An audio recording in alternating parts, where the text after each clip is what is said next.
चींटी का घर। हरे भरे बगीचे के कोने में एक बड़े पेड़ की छाया तले रेत का एक छोटा सा टीला था।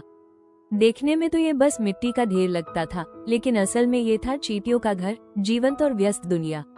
सुबह होते ही जैसे ही सूरज की किरणें फैलती, चींटियां कतार बनाकर निकलती।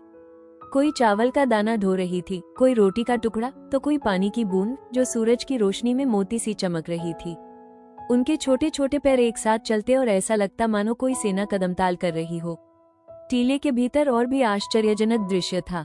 लंबी लंबी सुरंगें एक दूसरे से जुड़ी थीं। कहीं भोजन का कक्ष था जहां चावल, गेहूं और चमचमाती चीनी रखी थी।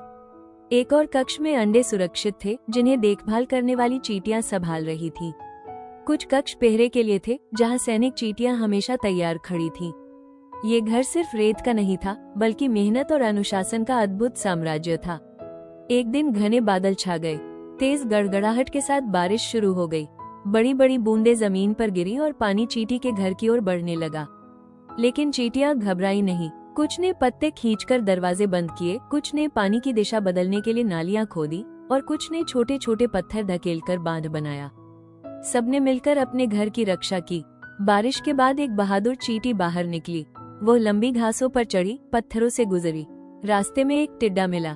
टिड्डे ने पूछा, कहाँ जा रही हो नन्ही सी जान? चींटी ने कहा, अपने परिवार के लिए भोजन ढूंढने। आखिरकार उसे धूप में चमकता आधा आम मिला। आम की सुनहरी खुशबू चारों ओर फैली थी। चींटी ने उसे उठाने की कोशिश की, पर यह असंभव था। वो तुरंत लौटकर गई और अपने साथियों को बुलाया। सब चींटियां आई और मिलकर आम के छोटे छोटे टुकड़े काटकर घर ले गईं। घर पहुंचकर सबने मिलकर आम खाया, बच्चों को भी खिलाया। एक बुजुर्ग चींटी खड़ी हुई और बोली, याद रखना बच्चों, चाहे हम कितने ही छोटे क्यों न हो, लेकिन जब हम साथ होते हैं तो आंधी तूफान से भी जीत सकते हैं, भूख को भी हरा सकते हैं और डर पर भी काबू पा सकते हैं। धीरे धीरे रात छा गई।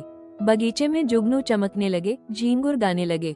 चींटी का घर शांति और गर्माहट से भर गया। बाहर से वो टीला चाहे साधारण लगे, पर भीतर वो मेहनत, प्रेम और एकता की अद्भुत दुनिया था।